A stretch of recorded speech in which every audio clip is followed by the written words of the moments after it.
Welcome to the Online Course Revolution. Join co-hosts Joeel and Natalie Rivera as they interview successful entrepreneurs who have used online courses to transform their business.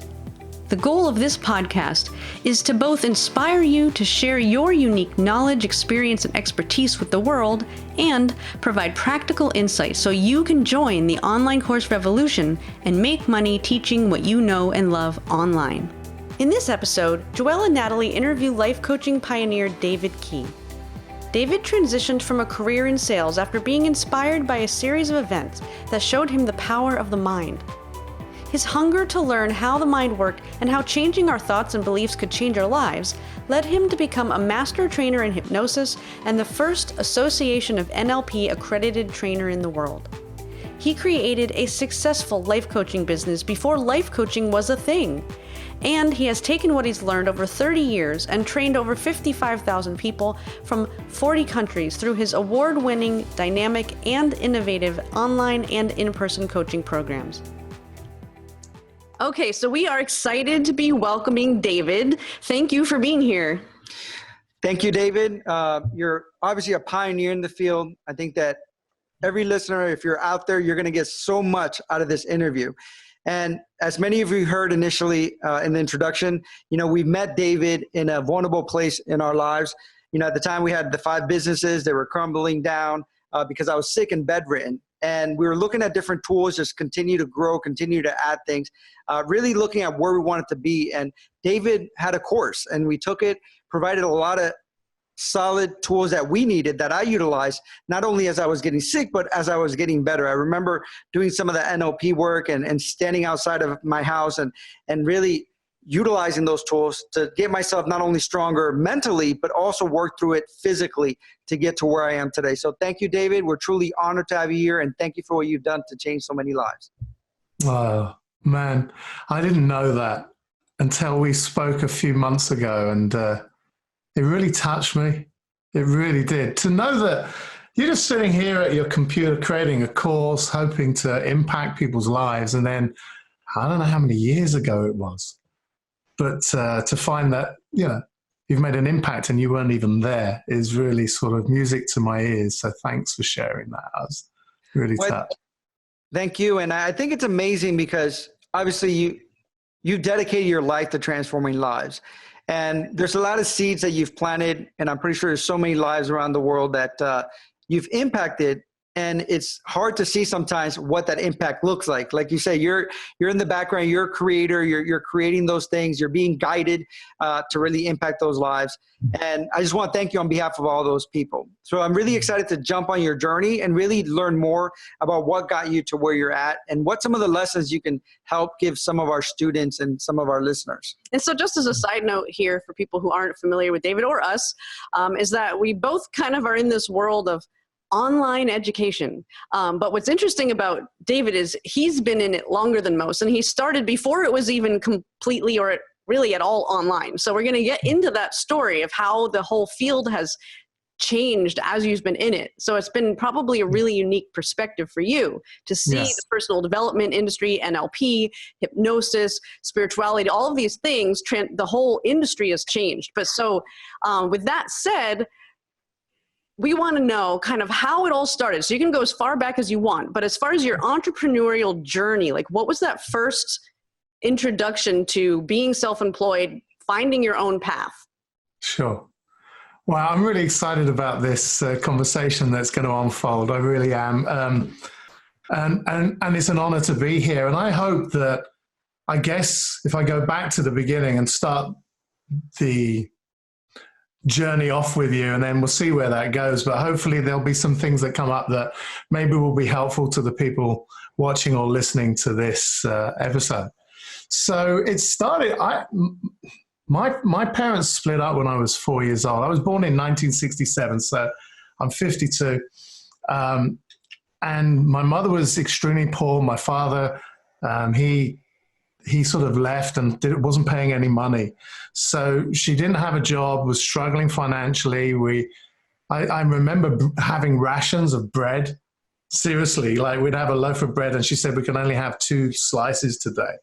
And so she was very insecure around money. And one day I saw my friends had a pair of roller skates and I wanted some roller skates. And I said, Mum, can I have some roller skates? She says, we haven't got any money. I said, but I want some. She said, well, if you want some, you're going to have to go and earn it. You're going to have to go and get the money, because I didn't get pocket money. She couldn't pay me for doing chores. So I said, well, what do I do? She says, I don't know. Work it out. I was 8. I was 8 years old. It was the 70s. It was the early 70s. So I was like, oh, okay. So I tell you what, I'll go and wash cars. So I got a bucket out of the cupboard and a sponge. And I just, as an 8-year-old boy with really long hair, shoulder-length hair, it was like knocking on the doors, fluttering my eyelashes, saying, do you want your car washed?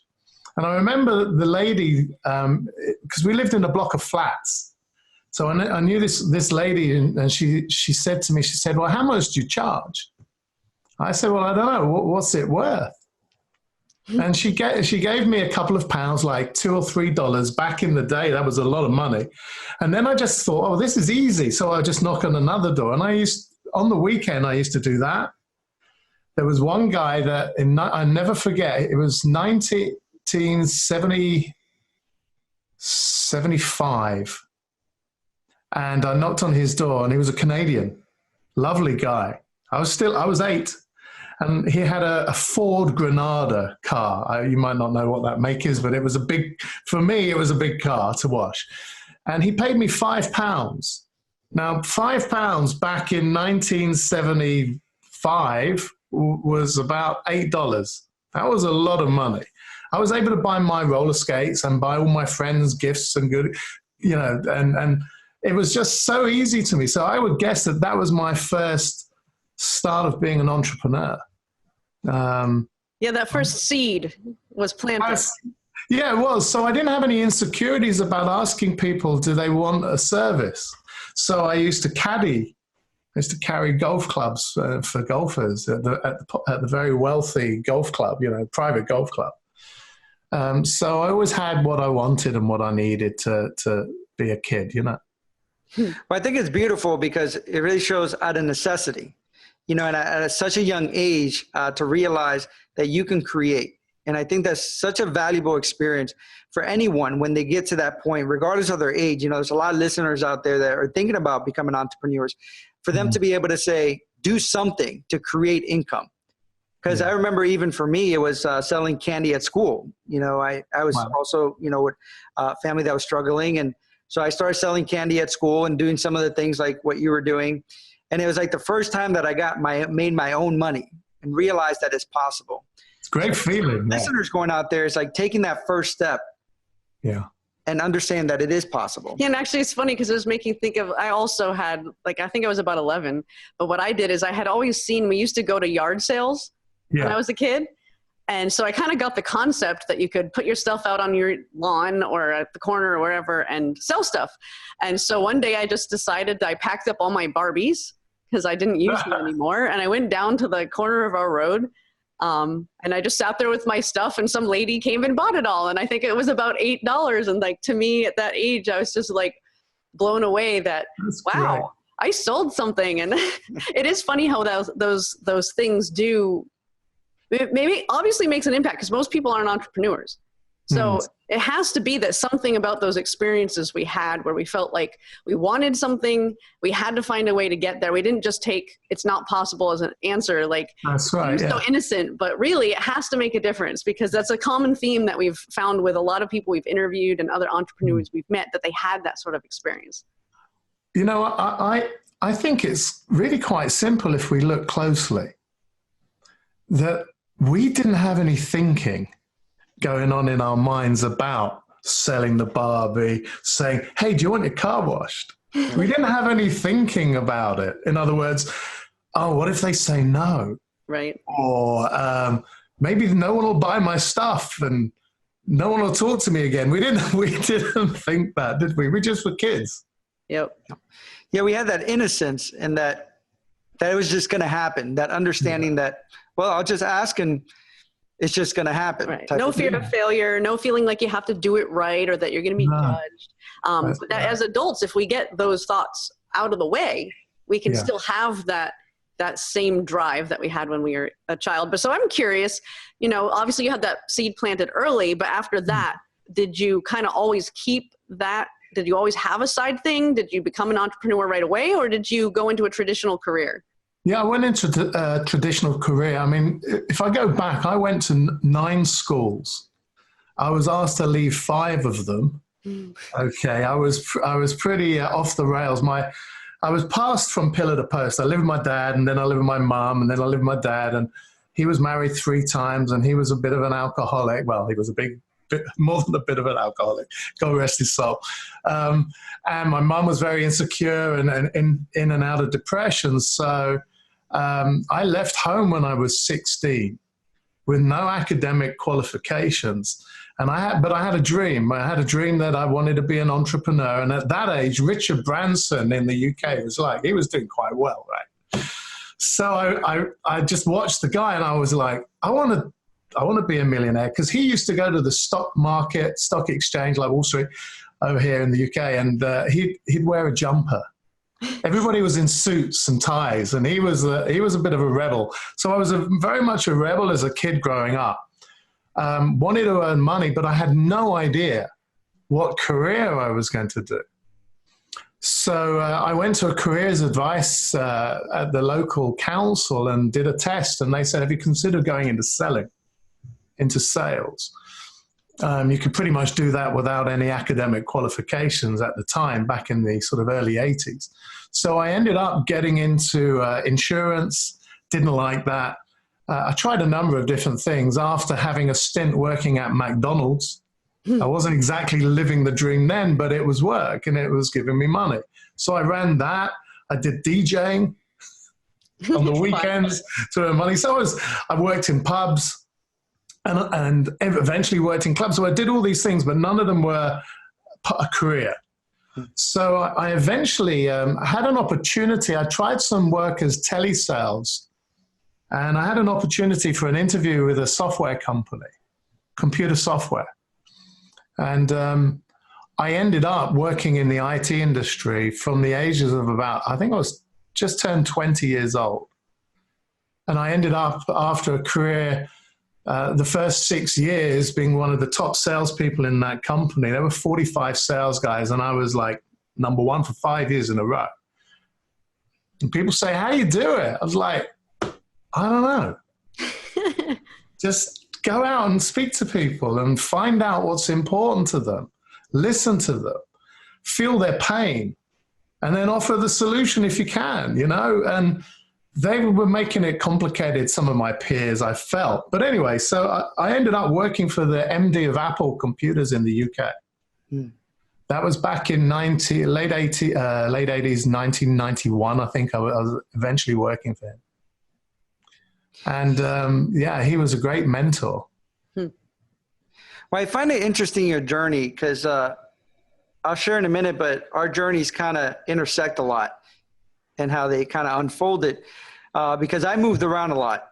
So I went to a lot of different schools growing up as well.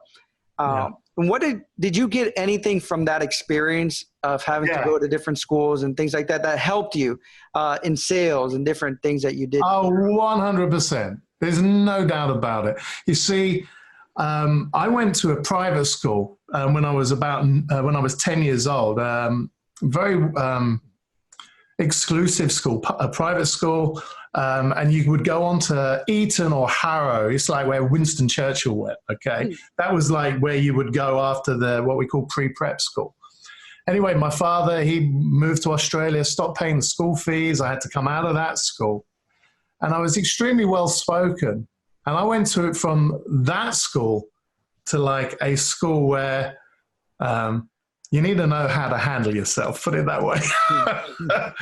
And I was the posh kid that came in, and I was picked on because I was doing really well in my grades because the school education system was a little bit behind from where I'd come from. Long story short, I learned really quickly that if you wanted to have friends, you had to sort of be a little bit more flexible, adaptable.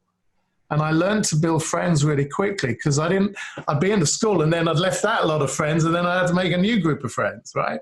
So for me, it was absolutely had an impact. What about you? Well, and that's exactly what I was getting at, because for me, I had a very similar experience. And what's interesting for me is that I ended up in my early 20s. My brother had passed away. I got in a car accident and all these things. But I started working as I started going back to school in sales. I used to work in AT&T calling people, and I ended up the top salesperson in the company. And people used to ask me how I did it. And I was like, well, I'm just having conversations, connecting to people. And from moving so much and from going to so many different schools, one of the things that I learned is that I had to be adaptable. I had to learn how to connect with people quickly, because I might be at that school for 6 months or not even sometimes, and that I had to try to fit in. So I knew how to kind of not play the game, but just get to know people at a deeper level and connect with them at a deeper level, just to kind of survive. I think it's playing the game as well, though, right? It is a game. It is a game. Life is a game. Yeah. I mean, because you wanted to have friends. If one of our core needs as a human being is to be loved, and we're not in our life experience, circumstances are such that we're not having a chance to get those deep connections, we have to develop that, because it's a human need, right? Mm-hmm. So for me, that was my way of going into sales. Was if someone bought from me, it was inaccurate, but it was my reality. And when I say inaccurate, it's not the truth of where love comes from. Love doesn't come from your customers, but I think that I thought for a long time, if they invest in my software or my product or service, then they, at some level, they like me more than the competition. Yeah, it's approval. It's like the ultimate approval, where someone has to put their commitment or their money on the line to be working with you. So I can totally get that. And I can also really see the foreshadowing of, finding your way into the personal development and NLP and hypnosis, because just like us, it was probably at some degree from a curiosity of understanding yourself and your own mind and how it works. And so if you wouldn't mind sharing, like how did you go from, random jobs to sales in like a tech industry and then into personal development and NLP? Like, how did that happen? Yeah. Okay. I can tell you the story. I'm smiling because I don't really think about it very often. So I'm going, how did I? Wow. I mean, I'm a seeker. Most of the people listening to this podcast at some level are seekers, right? And when I was in sales, the company put us on a course with a guy called Zig Ziglar. And his course was called Sell Your Way to the Top. Now, he was an inspirational speaker. We also went on a course with a guy called Alan Pease, who wrote the book Body Language. He was an Australian. So this was in the late 80s, early 90s. I was very interested in, the exact story is I didn't read much, okay? And I was actually going to see a software potential client to show them our computer software. And I'm sitting at an airport, and there was a book just jumped out. It was blue. And I saw it out of the peripheral vision, and I walked to the shop while I'm waiting for the plane. And it was a book by a guy called Ben Sweetland called Grow Rich While You Sleep. I thought, I was in my 20s. Yeah, I was like, that would be cool, wouldn't it? So I started reading the book, and it drew me in. And he starts off with a story, and it really gets me. And then he reveals that the book isn't about making money while you sleep. It was about the power of your unconscious mind. I was like, wow, this is fascinating. And then about a couple of weeks later, a friend of mine said, do you want to go to a show in Blackpool in the north of England on a stag weekend? And he was really shy. And I said, yeah, sure. His name was Russell. And we went to the show as a hypnotist, stage hypnotist. And Russell ended up getting called up on stage. Now, he wouldn't even go up to a girl and ask her if he could buy her a drink and have a conversation. He was so shy, never had a girlfriend, timid as a mouse. And he went on stage, and he ended up getting the microphone and doing a stage show under hypnosis. I was blown away. I was confused, and I wanted to know more. So immediately after that, I hired a private hypnotist who worked in Harley Street in London. Harley Street is like sort of one of the most exclusive areas you'd go for private medical resources. And there was a hypnotherapist there, and I hired him, and he trained me personally, one-on-one. That was just the start of my journey. So that was about 30 years ago. Yeah. That's pretty awesome. But I love that it was like, because I remember I saw a hypnotist, like a stage show when I was in high school.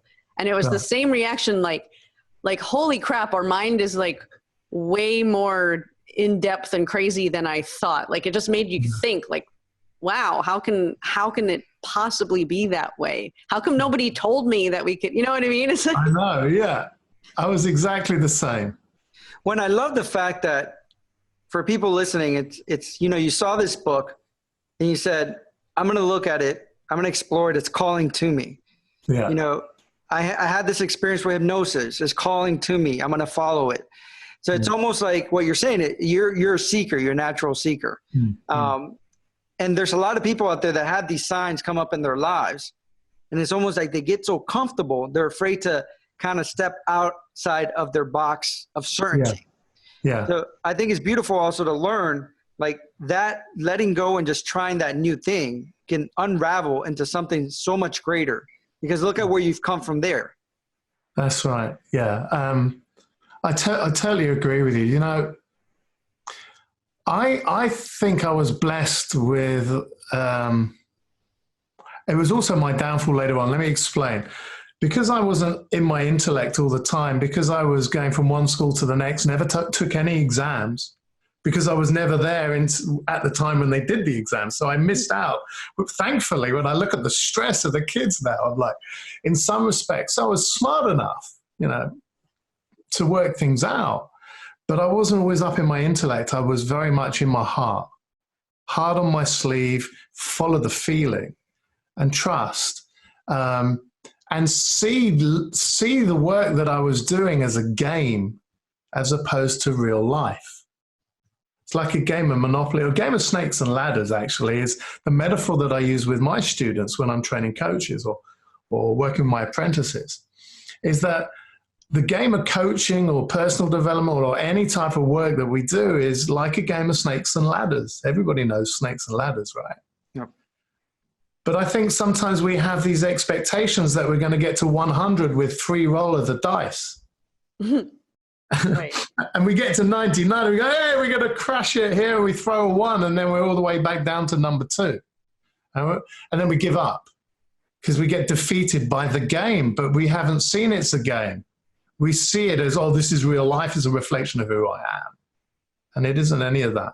So I've been very fortunate that I've seen that later on. When I look back to join the dots up of this journey, I got to this conversation with you because of an intelligence that's far greater than me.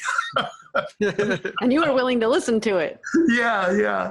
So I'm blessed with that ability to not get too insecure when I have a icky feeling in my stomach and misinterpret those butterflies as fear, or a wisdom and intelligence that's trying to nudge me to wake me up to take some action. Instead, so many coaches, don't they? I see it, and it's not their fault, you know. There's no finger pointing here. But so many coaches get this unpleasant feeling of like, oh, I need to go and make this call, or I need to implement the dream and do the program and complete it. But they don't, because they come up with this, he's been doing it for 30 years. Well, there was a point when I wasn't doing it. And I just kept throwing the die. And I'm still in the game of snakes and ladders. And yeah, I have moments where I'm come tumbling down, you know. Just keep smiling. Well, that's exactly the point, really, of even doing this interview and our podcast in general, and what we do with trying to inspire coaches and entrepreneurs is we want to bring people like you in to show them that at one point you had no idea you were going to be in this field. You were doing something completely different. You didn't have an ideal circumstances at the beginning of your life. You just followed your inspiration. You figured it out as you went along, and that you were open to learning. And then most importantly, you were open to taking those steps. And I think you're absolutely right. They look at it and they say, oh, someone with, 30 years experience. How can I compete with that? Which actually right before we started this conversation, we were talking about that we don't really see competition, but it's because it's like if you look at it and you compare yourself to everybody else, you're never going to feel worthy. You're never going to feel like I'm good enough because someone else is always going to be better. So just don't look at them. It doesn't matter. Well, one of the things that I share in my book, Joyride, is a quote from an American, Eleanor Roosevelt. You've probably heard her name, right? Oh, yes.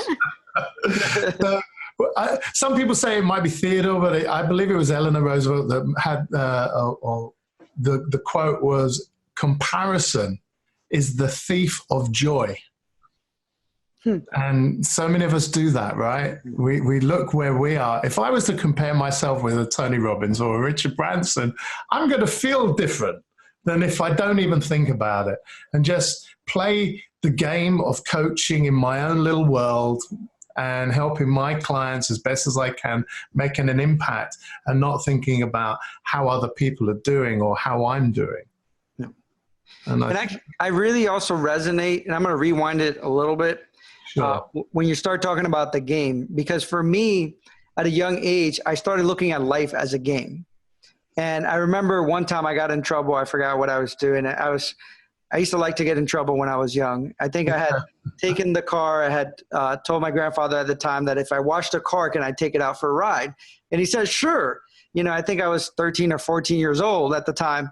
And he didn't think I was actually going to do it. So they left me alone with the car. So I took the car for a joyride. And then I remember I got in trouble for it. And I remember telling the family, it's like, I played the game wrong. That was my response. I said, life is a game and I played the game wrong. And I'm learning how to play the game better. I think everything I've done, I've looked at that life is a game. And when you make a mistake and you fail, what are you learning from that game to then improve to get to the next ladder as you're talking about? That's right. And you have to be clear on what you want to create so that you learn how to play the game to create that thing that you want to create.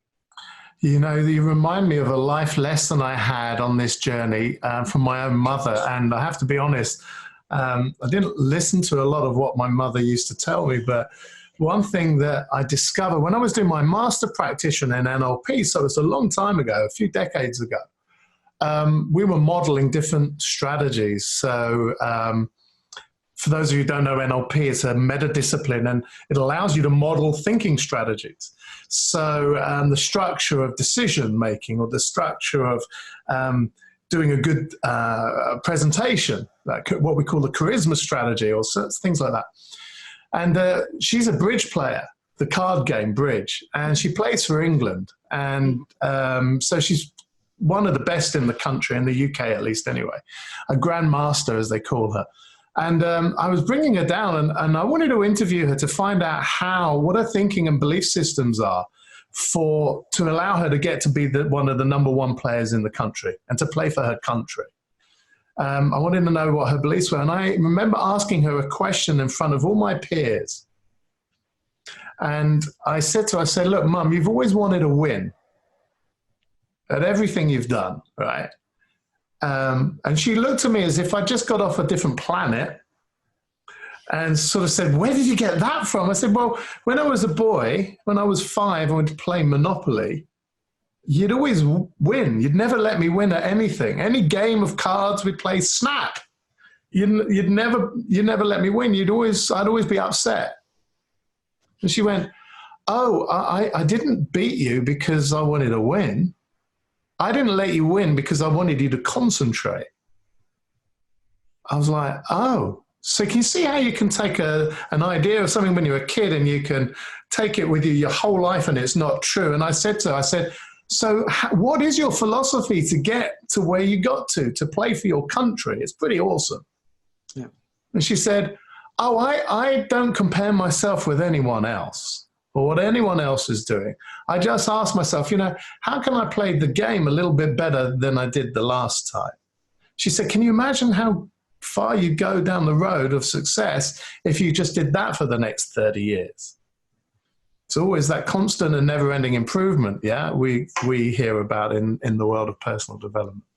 Well, and if you're listening out there, I think that's such a big nugget to take in. that it is that constant improvement in your life, that small little things. Sometimes we think that we have to have this big thing has to happen for us to get to where we want to get to, but it's the small little things that we do, even on a daily basis, that'll help us get to where we want to get to. And it's like progress, not perfection. Yep. Yeah. Oh, yeah.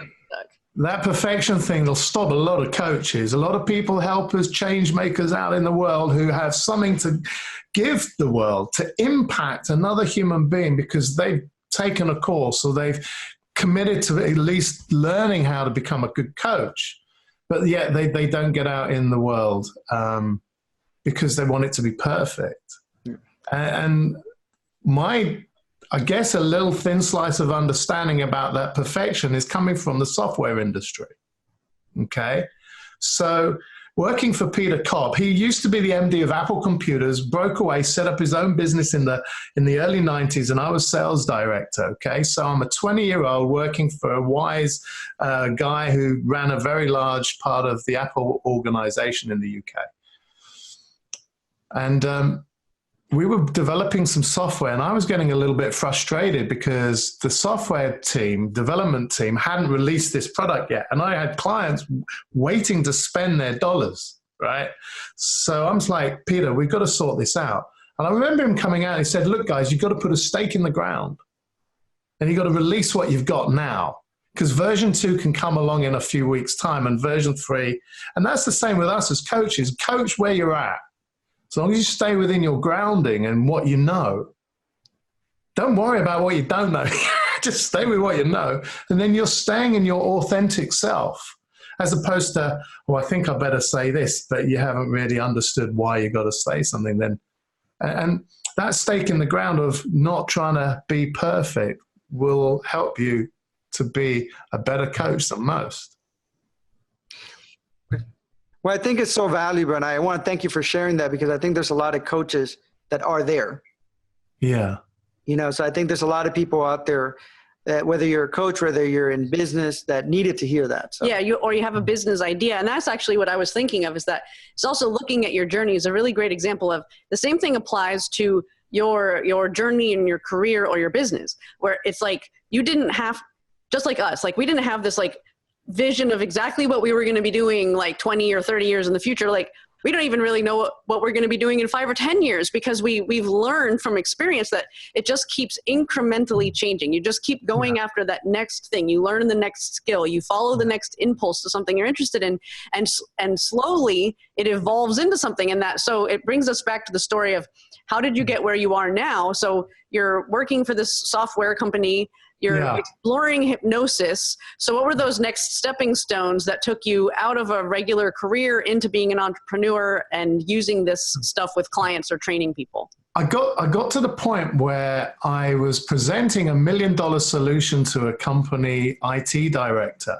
back in, 20 years ago, a little bit, actually probably longer than that. And he took me out to lunch. He was a lovely guy. I can't even remember his name, but that doesn't matter because he just took me out and said, Dave, I really like you. I'm going to invest in your solution this afternoon. We'll send off a purchase order, probably by fax. For those of you who don't know what a fax is, Google it. So anyway, and he said, but before I send off the purchase order, it's a lot of money. I've only been in the job 3 months. My reputation is on the line. Am I making the right decision? Now, there were a lot of problems with the software that this was a new company that I was working for. And there was a load of problems, a load of challenges. A couple of the clients were taking legal action. And what he said struck me right here. And there was a voice in this head going, well, think about all the commission. Don't tell him about the problems with the software. It probably won't affect him. And then the other voice in the other ear was going, you can't do that to him. And it was in that moment that I went, no, you're not. And his glasses nearly fell off his nose. He looked at me. There was an incredulous look as if to sort of say, I can't believe you just said that to me. I'm not making the right decision. And yet you've been talking to me for 3 months. Why have you waited this long to say anything? I said, I don't know, but I'm out. of the company. I'm going to leave. And the reason I'm telling you now is because you're a really lovely guy. This software, I think you need to be aware there's going to be a lot of challenges. Now, he didn't buy, and I quit the job. And it was at that point that I decided I wanted to get into coaching. And I'd read Tony Robbins. I'd done some training with him in the mid-90s, firewalking and studying his work and other coaching schools. And I decided, right, I'm going to do it. I'm going to break free, and I'm going to set up my own practice.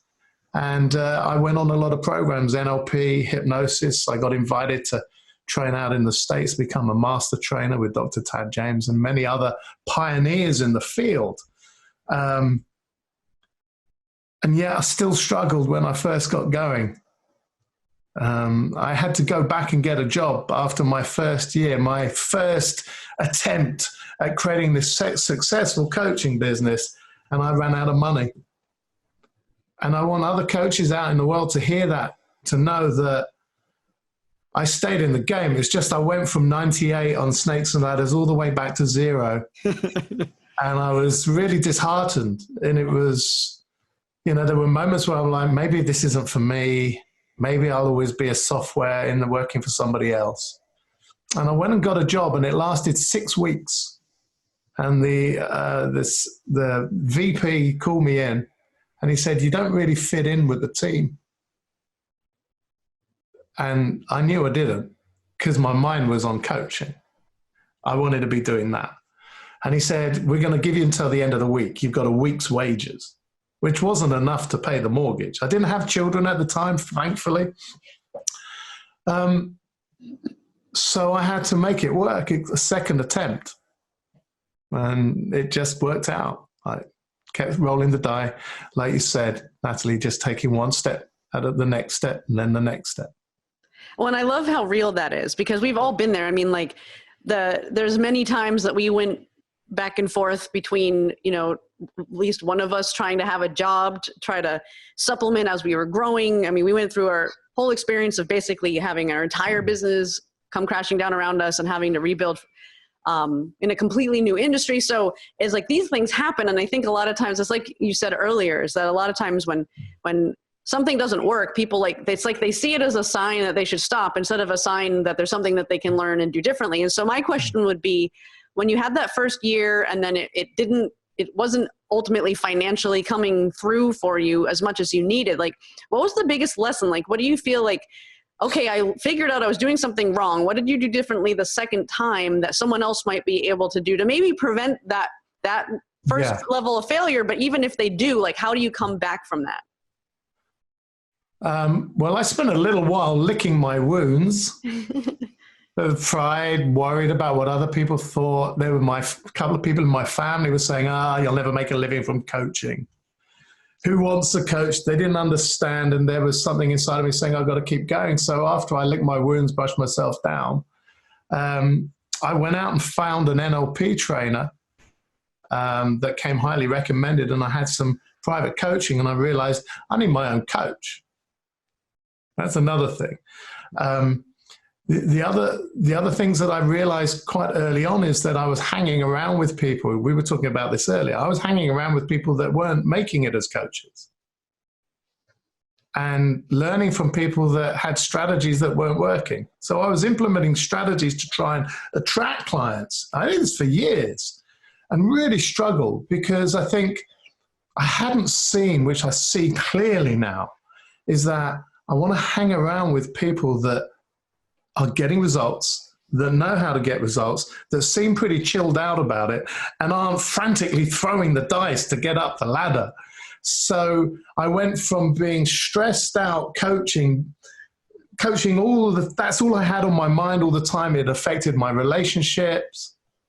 My personal, intimate relationship with my wife was affected because I was so self-absorbed in trying to make it work that I hadn't seen, I just need to hang out. Who's making it work at the moment? So I started to just surround myself with successful individuals that had the right philosophy, the right energy.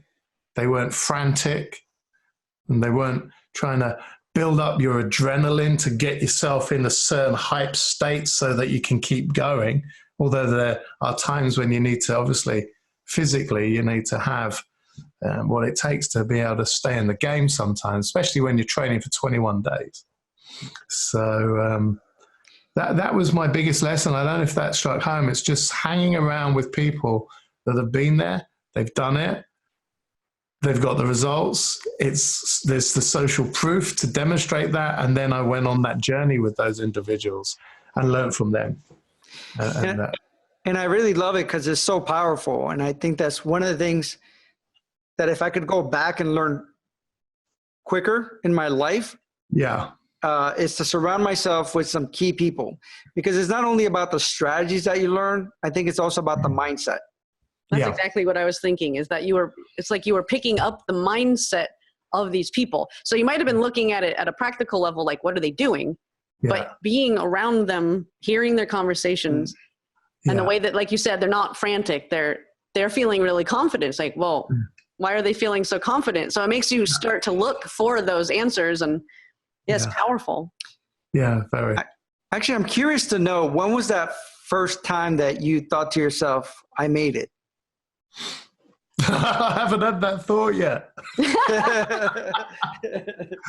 I think only probably in the last few years. I think when I received in 2015, it was a really proud moment for me when I went to this dinner that had been arranged by an organization in the UK for coaching, professional coaches, trainers, and consultants, and got an outstanding achievement award. And I was like really confused by that, because I just thought what I was doing was what everybody else was doing. Because remember I was saying about earlier on, I don't really look at the competition or what everybody else is doing. So when I got that award, I was a bit gobsmacked by that. Then when my book Joyride became an Amazon category #1 bestseller in a few categories, I was really proud of that.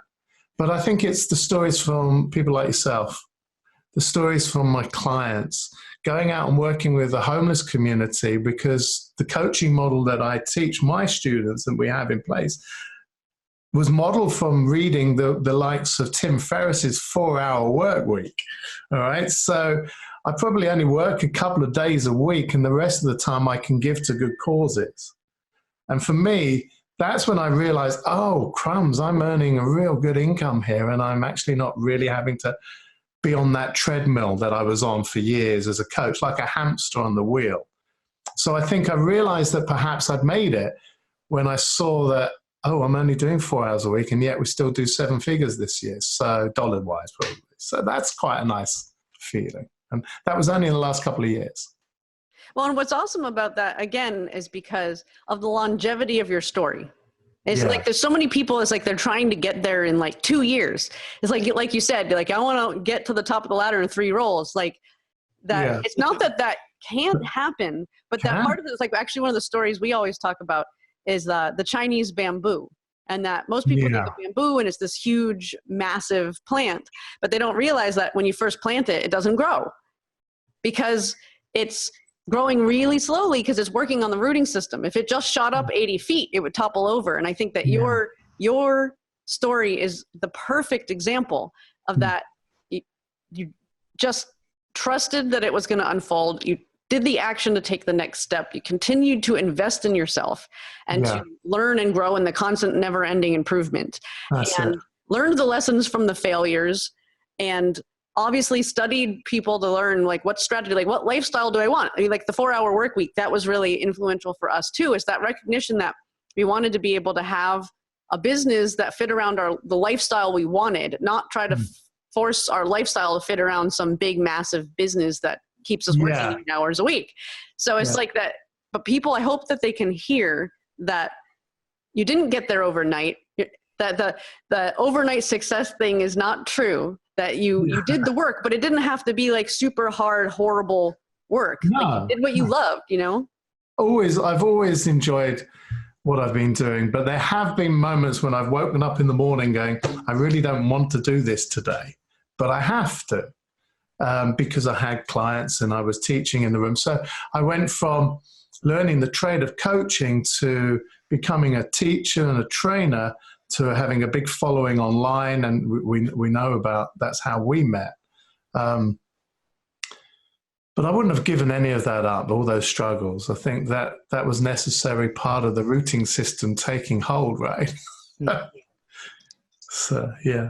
And actually, it brings me back to, I think it's an important question is, how do you deal with failure and uncertainty throughout your journey? Because I think this is one of the areas where most entrepreneurs and coaches struggle with. Right. Well, I'm really fortunate because part of that journey took me back. Let me go back to about 6 years ago. I had an experience that shook my world in my personal relationship, to the point where my wife and I were going like this. And everything that I've been studying up until that point had been really helpful and got me through. But I stumbled across something that was so profound that it shook my world. My wife had a transformation right in front of me, watching this lovely guy from Seattle on a video. I don't even know if it was on YouTube. I don't think it was on YouTube. And she watched this guy, and he said, you know, during his presentation, he told a story about how human beings experience fear, how they experience their reality. So you could say disappointment, failure, fear, all of those things that we say are negative, those negative emotions. He was explaining where those feelings came from, and she heard what he said and changed. And I played the video back about 20 times. I'm like, what is he on about, this guy? Right. So bear with me on this one if you're listening now, because this changed my world. And it changes my clients' world, and it changes my students' world when they catch on. And it was this, is that all negative experiences are coming from thought in the moment. The stories that we're telling ourselves are creating our experience. And it has nothing to do with the past or what happened a minute ago. So your failures and your setbacks are just memories. Even if you failed today, what you're experiencing now, if you're feeling a failure, or you're feeling you can't go on, or you're uncertain about the future, the unknown, that's just coming from your thinking today in this second. And it's not a representation of reality. It's just thought in the moment. So we tend to, as human beings, scare ourselves. Now, back in the day, I could have used hypnosis or done an NLP anchoring, collapse anchor technique, swish it out, get it to reframe using language. But now what I see is that the magic happens in the unknown. The magic is in uncertainty. That, if you can embrace that and go, what are you saying, Dave? That I shouldn't be thinking ahead 500 steps? And I'll be going, absolutely, don't think ahead 500 steps. Because when you get in your car and driving, you can only see that 150 meters ahead with the lights at night. And you spend all your time wondering what's around the corner. You're going to take your eyes off the road right in front of you. So most human beings, most coaches who are struggling, and that's just part of the journey we go on. I think if they could embrace the fact that all insecure feelings about the unknown future are just stories you're making up in your head. Yeah. And if you could drop the story and have nothing on your mind, you'd be like a kid in a playground on a swing. Yeah? It's like, are you motivated right now on the swings of the kids? If you ask them that question, they go, what are you talking about? Because motivation's innate. What stops us feeling motivated is the story we're telling ourselves. We drop the story. Our innate feelings of power, passion, drive, determination, they're there. You don't have to manufacture them. You're born with those. That's why kids fall over and get up and keep walking until they can walk, or keep trying to walk. You know, the babies, they don't need motivation. They have it. Well, and I love it because I think, again, it's a message that a lot of people need to hear out there. Well, it's like that curiosity. Yeah. It's like living in a state of curiosity rather than trying to figure things out or avoid potential problems. And it's like, how is this going to unfold? And that's obviously, I mean, like that's a topic, like, it's so simple. What I love about it But it's like you could go, we could go way down the rabbit hole. Especially. Oh, I could talk about this till next year. Yeah, I know. Yeah. Well, it's like it's like we both come from the world where we're teaching people how to change our thoughts about our past and change our thoughts about our anticipation of our future, and that the now is the only place that actually exists, and that people can't necessarily get that intellectually until they have a moment, like you were saying, like for your wife, when she just she heard the words and it just clicked in that right moment. So it's like, if you're hearing this and you're going, okay, I can kind of see that makes sense, but it's not feeling real for me. Just know that, just keep listening to things like this. Keep, check out what David's doing, take courses, watch videos because sometimes it's like takes that right person at the right moment to make it click that it's not, yes, you can use tools like NLP, coaching, psychology to change your mental structure. Yeah. But sometimes it's just about getting the damn thing out of the way. When I always say this, understanding it not at an intellectual level, but at a deeper emotional, spiritual level. Yeah. This is beyond the word. Yep. This is beyond linguistics and language, because language is form. Thought is already a solid, it's almost like it's what comes before thought.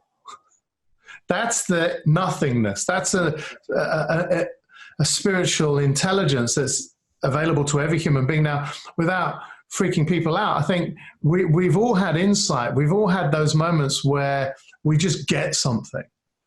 And everybody here, if they're listening to this, if they stayed in the conversation, kept looking in the direction of where their experience is coming from, and that where does thought come from? Okay. They start to see that you can't get this intellectually, rightly so, but they can't ride a bike intellectually either. Because you see, you could give someone the instructions, but if you can't teach them how to balance, they have to find their balance. Right. It's a feeling, isn't it? So someone who's struggling, listening to this as a coach perhaps, and thinking, I don't know what to do next, don't do anything would be my suggestion, even though we say the worst vice is advice, right? So it's don't do anything and allow your mind to settle like the old proverbial snow globe. And when the snow settles in a snow globe, you can see through it. And when a human mind settles, we get clarity. And then we get insight, we get new thought of what we're going to do next. Well, it reminds me of Einstein. Einstein used to say that his best ideas didn't come in thought. It came in silence. Yeah. That he used to sit in silence and just kind of connect. And like he would have these great ideas come up and he would allow them to be there. And I think sometimes in our current society, what happens is that we try to say, well, I'm not going to do anything because I need to recenter myself. But instead, we spend that time maybe on Facebook or on social media or Googling things or whatever it is, but we don't give our time to have that silence for that snow globe to kind of settle down. Yeah. For us to truly hear that deeper voice. And I think it's, I don't think it's anyone's fault at all. I think a lot of the problems are due to the school system as well. It's like we pride ourselves on our intellect, but that's not where the magic happens. Right. The intellect is overrated. Absolutely. Actually, I'm a metaphor person by nature. So for me, the metaphor that has helped me understand this most, that might help, is kind of the first thing to think of is that you might be listening to the sounds of what we're saying right now, but pay attention just for a moment to the emptiness or the silence that allows the sounds to be. And you can also think of this physically. So if you're in a room somewhere, you can see all of the physical objects, but pay attention to the empty space that makes it possible for there to be a physical object. And it's the same thing with our mind, is what we might hear these thoughts in our head. Some people experience their thoughts more auditorially. They might see visions. They might feel things in their bodies, but pay more attention to just the energy or the space or the silence within yourself that allows those things to be there. And by doing that, you allow the snow globe to settle. That's right. I think success in my clients is due to the fact that I am a catalyst as a coach for facilitating a subtraction of thought. So taking thought away from them. And metaphors is a wonderful way of doing that, because we love that as kids, don't we? We love stories. Yep. Sends us off into a nice place most of the time. Yeah, and actually it reminds me, I just want to share real quick, because I don't know if you know this story, but one of the things that ended up happening is I was teaching psychology full-time, and we ended up cutting it out. I can choose tenure, which means I can't get fired, or we can choose our path of trying to make an impact the way that we saw that we wanted to make an impact.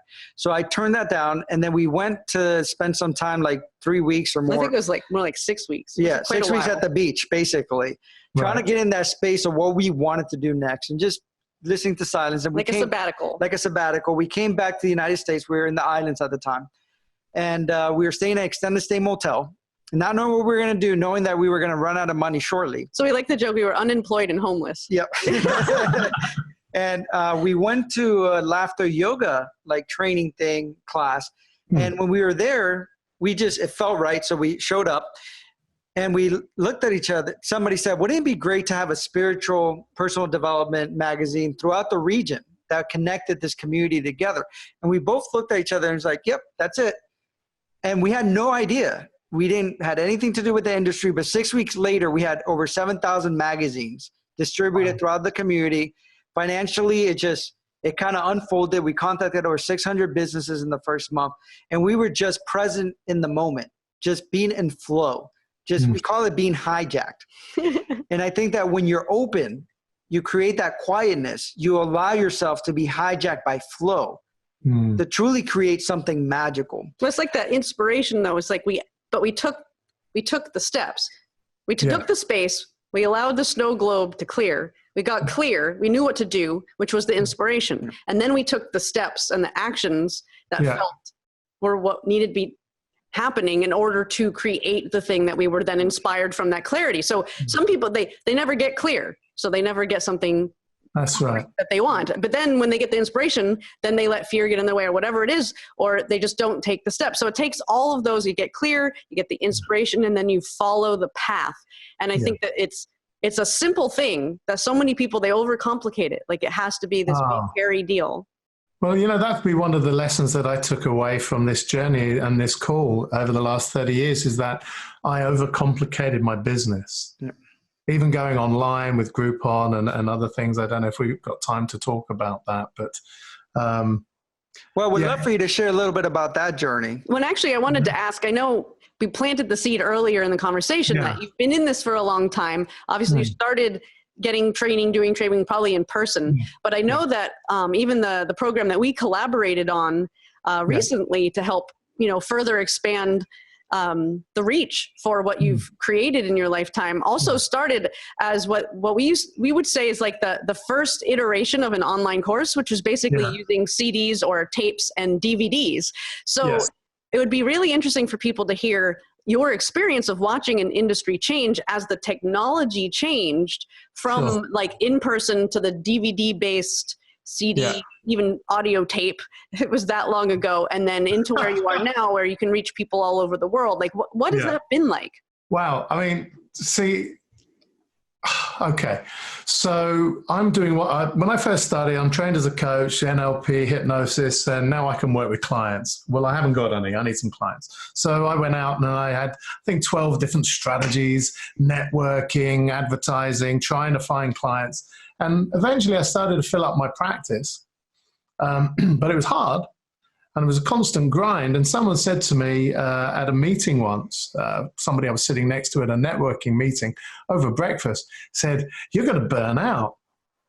And there's only a ceiling on how much you can earn. You need to leverage your time." And I was like, "How do I do that?" He said, "Well, why don't you record what you do, you teach, or you use to help your clients, and share it with people, and then you just record it once and then sell it over and over and over."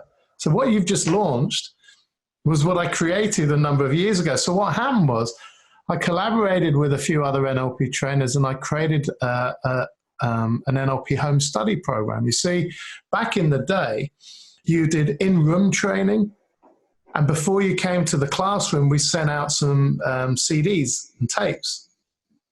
I had a tape deck in my car up until 2 years ago, as I said. And that's the truth. Terrible.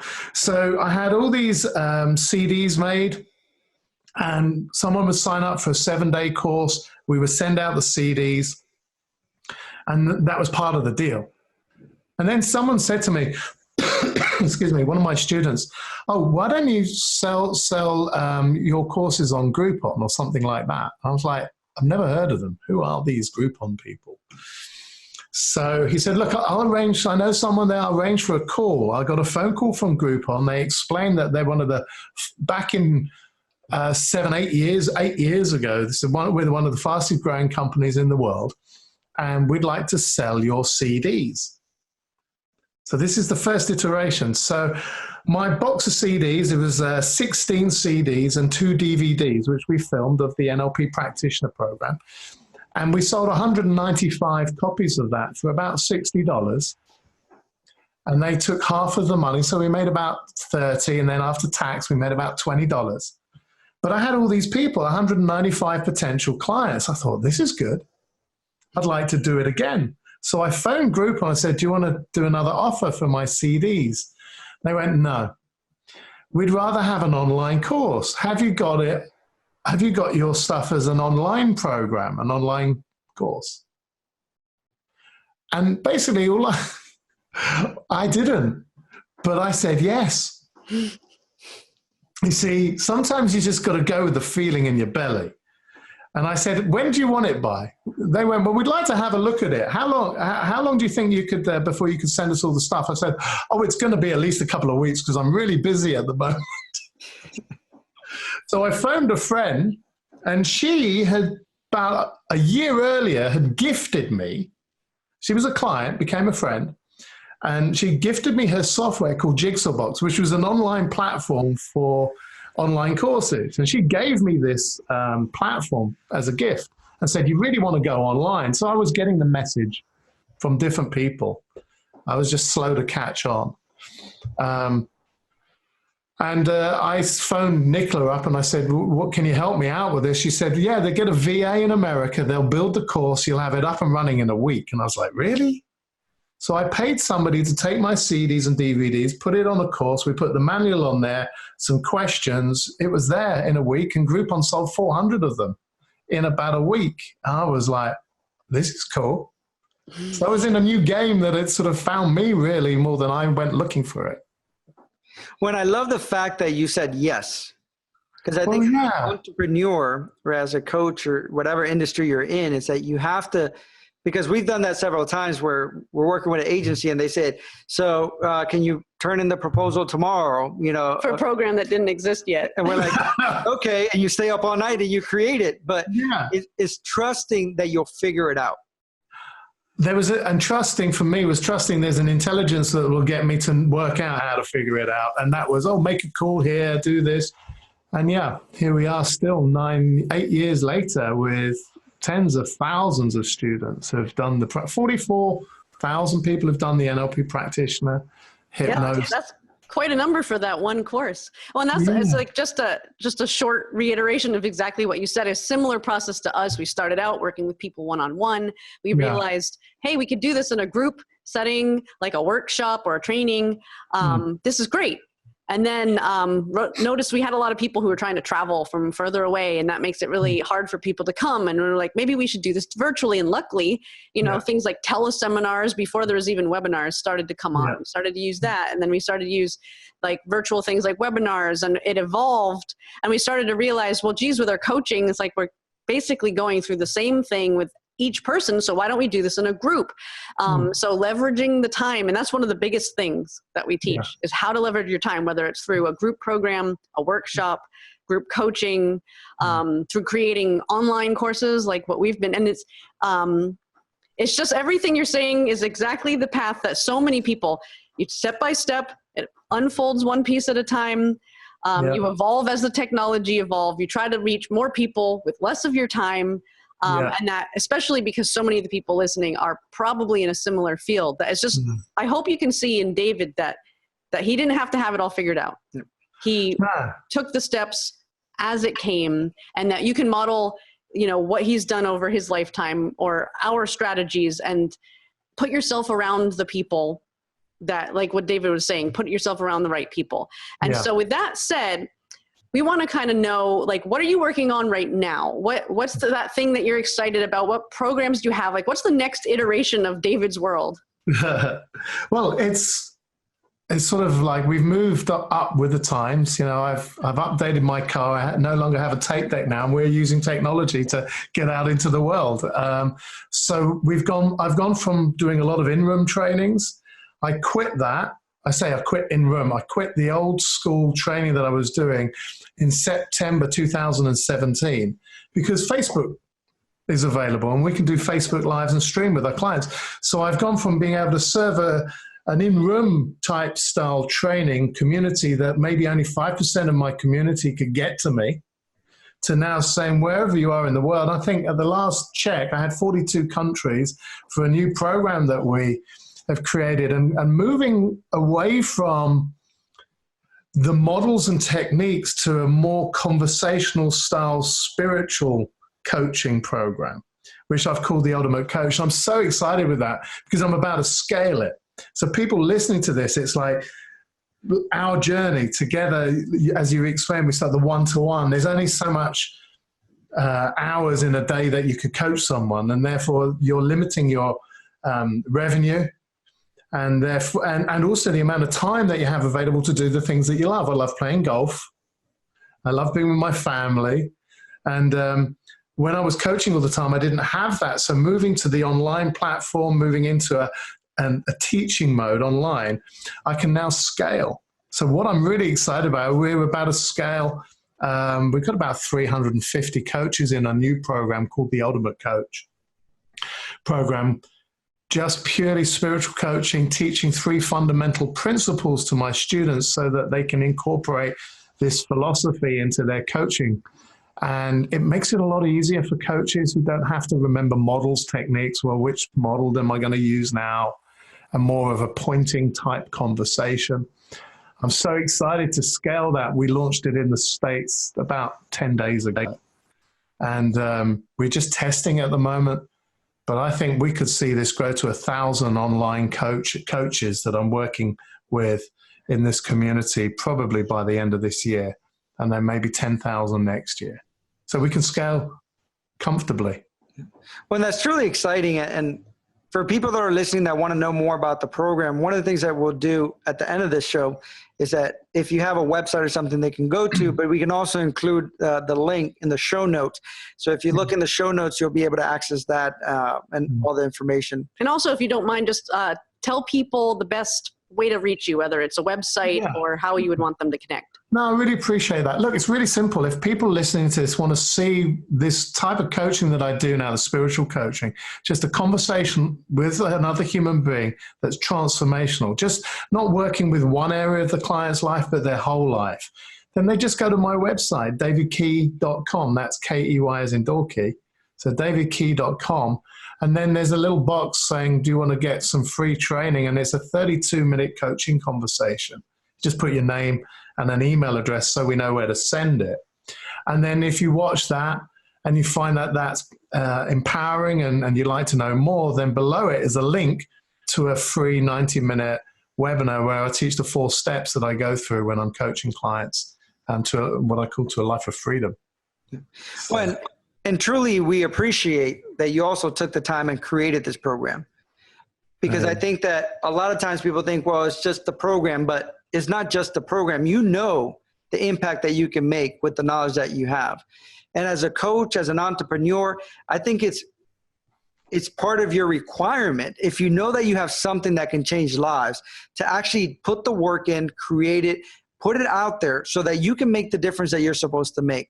And what I love is that you've constantly done what you had to do to put information, provide tools and insights to really transform lives. So I love that you've created this program, and anyone out there that can hear this and really resonates with it, I encourage you at least go in there, take that free initial step, listen to that webinar, and really see if it's something for you and see the value that you can get out of it. And if it's not something for you, at least you learn some of these techniques and tools that are going to help you in that process. Because for me, information is something, it's just like sometimes you listen to one thing, and that one thing is just what you needed to get you to that next step in your life. So, and I just also want to honor you, David, for being a pioneer in the coaching field, for being the one doing all the trial and error. Like, I can only imagine how hard it was to sell the idea of coaching 20 years ago when people literally had no idea what it is, because now it's still challenging. Like, we work with our clients on this all the time. So we just appreciate everything you've put into it. And I think that it's also interesting for everybody listening to understand that by looking at you, you've dove deep into everything that you've done. You've applied it at a really high level. So to be looking at what you're doing now is an opportunity, because you already know, like, this is someone with experience. This is someone I can trust. So if this is where he's at, if this is the thought pattern that is inspiring him now, then that really means something. So I hope people take you up on that offer and kind of hook in to follow your world now. Because I know for us, like, we're really curious to see where you go next, because we're always exploring something new. We're always learning, and you're the same way. So it's like, it's just recognizing that you're a wonderful person to follow if you're wanting to learn and expand in this world of your own personal growth, or as a coach or as an entrepreneur in general. Well, I'm honored that you've shared that, and I feel like it's a Dave Key Self-Appreciation Society we formed. But there's something I want to just end on with the listeners. I want them to feel this, if they can. What I'm working on now, what I'm working with, I've been looking in this direction for 5 years now. This is my 6th year. And when I share this with my coaches who've been on a journey, and they might have been in the coaching game for 10 years, 5 years, 2 years, 5 days, or just thinking about becoming coaches now, all the things that I've done over the last 3 decades have brought me to this moment where I've seen something that is so simple that not only is it something that will enable coaches to have significantly more impact on their clients' lives, but it will transform their lives. It's such a simple understanding that when I stumbled across it, my little old intellect was really confused, that it can't be this easy to help change someone's life with a simple conversation, pointing out something that is available and known by every single human being on the planet, but they fell asleep and forgot about it. Now, I know this might sound like I'm talking in riddles and metaphors, but this understanding that I'm sharing has the potential to stop all wars within 18 months of the world waking up to its truth. All human beings who are suffering in the moment right now, if they could understand these 3 simple little principles that I'm sharing with my community, their lives would change. They'd get better. And I think the world is innocently pointing people in the wrong direction, thinking they're being helpful.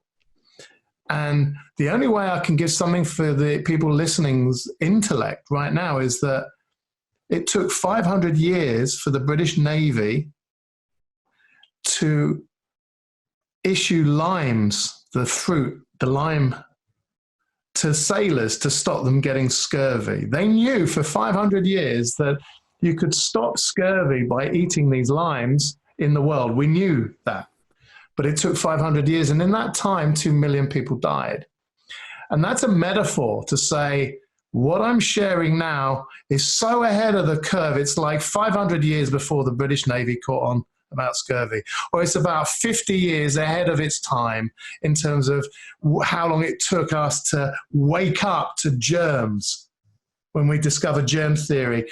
You know, in London, there was a smell back in the day, hundreds of years ago, and it was caused by the sewage in the Thames. But they didn't know about sewage or germs. So there was a theory, and it was called miasma's theory, and it was like the smell in London, if you smell it, will kill you. So people used to have to carry flowers around with them, a posy of flowers. That's what the doctor prescribed. Then someone came along and went, no, it's drinking the water out of the Thames. It's got sewage in it. You don't do that. It's germs. And doctors ridiculed Lister, who discovered germs, for 50 years. And in that time, millions of people have died. So this is a new understanding in psychology, as far as I'm concerned, that has the power to change the world, one person at a time. And it starts with you. And when we understand our own true nature and our own psychology, then we can help other people. When we're happy, we can help other people be happy. And on that note, I just wanted to share that. That's what I'm doing at the moment. Well, thank you. It's really, really exciting. And thank you for honoring that inner guidance to share that journey with other people. Yeah, it's so profound. And so we will leave on a final question. It's actually a two-part question. Okay. The first part is, what difference do you want to make in your own business and life? Like, ultimately, what is your goal if you have one at this point? And then the second part is, what's the biggest difference that you want to make in the lives of the people that you serve? Or what legacy do you see yourself leaving? Okay. You know, I thought about legacy, and I heard a lot of other coaches talk about it, and write a letter to yourself in the future, or what would be people saying about you at your funeral. And I like to go into denial on that one. But in terms of legacy, I just want my two beautiful daughters to grow up knowing that their dad did the best that he could to help other people in a way that was congruent, authentic, and had lots of exciting experiences and memories. That would be my legacy to my daughters, so that they could take this understanding and pass it on to their other friends as they grow up. Hopefully I'll become an old man and I'll see them grow up, but we don't know what's around the corner, right? That's the unknown piece. So I'd love them to carry on and share in their own way in whatever they decide to do. And then the legacy to the world, this is a tricky one, you know, because I remember sitting down with my mentor. His name's Dr. George Pransky. He's a beautiful man. I think he's going to be 80 this year. And I've been hanging out with him for about 6 years now. And I used to have on my website, okay, and it said that I wanted to help 1 million people by 2019, okay. And he took me aside and he said, what on earth have you got that on your website for? And he could see it was a bit of my ego was in there, right? And he was chiding me. And I said, what's up, George? He said, it's not good for your spiritual well-being to carry something like that on your shoulders. The intelligence of life will take care of all of that. You just need to show up and be you. So I removed it. And then I refer back to a metaphor that I've been sharing for years. I can't remember where I heard it. I referred to it in my book. And it's about a story about the storm coming in Florida one day, and all these orange starfish were washed up on the shore. And a young boy was walking along and throwing them back into the water. And an old man saw him doing it and said, what are you doing? Have you seen how many starfish? There must be tens of thousands of them here. How on earth do you think it could be making a difference? And he picked one of the starfish up, the little boy, and he just threw it back into the water, and it plopped in the water. And he said, well, I've just made a difference to that one. So for me, there's no stress just living that philosophy, one at a time. And then people like you come along and say, you've made a difference in my life. That makes my day. I'd love the whole world to see what I'm pointing at. But if I could leave a legacy, it's to stop the world of psychology taking human beings back into an illusory past that doesn't exist, with the hope that that might heal them from their challenges in the now. No more taking people back into trauma. It's not required to heal. That would be a good legacy to leave. I love that. Transcend it instead. Yeah. Go beyond it. Well, and that's really powerful. So as everyone can see or hear, depending on which way you're engaging with us, David's the real deal. So I hope of all things that we've said that you take away the importance of uncertainty, curiosity, and also authenticity. Just be you, do you, follow the inspiration, and live authentically, take the steps, and it will continue to unfold. The stepping stones will continue to appear as you go forward. And just a reminder, I think, for those of you listening, is that you do have a higher purpose. You have to embrace it, be open to the journey, be grateful for the journey, just like David has done. And by doing that, you know, you don't know where the journey is going to lead, but you do know that if you do embrace that, you will make impacts in people's lives throughout that journey. And like David says, you know, whether it's just that one starfish that you threw back, or whether it's 1 million starfishes that you save, you are making a difference just with your presence, just with your ability to truly be open to exploring life and learning and just giving back. So with that said, David, again, we're truly honored to have you with us. We thank you for your time and your service and everything that you do to make a difference in the world. On behalf of the world, thank you for being you. Oh, you guys are lovely. I love you. Thank you so much. That was so Thank cool. you. Take care. Oh, you're welcome. No matter who you are or what you know and love, there are people out there right now who want to learn what you have to share. We invite you to subscribe and listen as we interview other online course creators so you can learn different strategies and get inspired by their real-world success. If you're ready to join the online course revolution, find out how at onlinecourserevolution.com.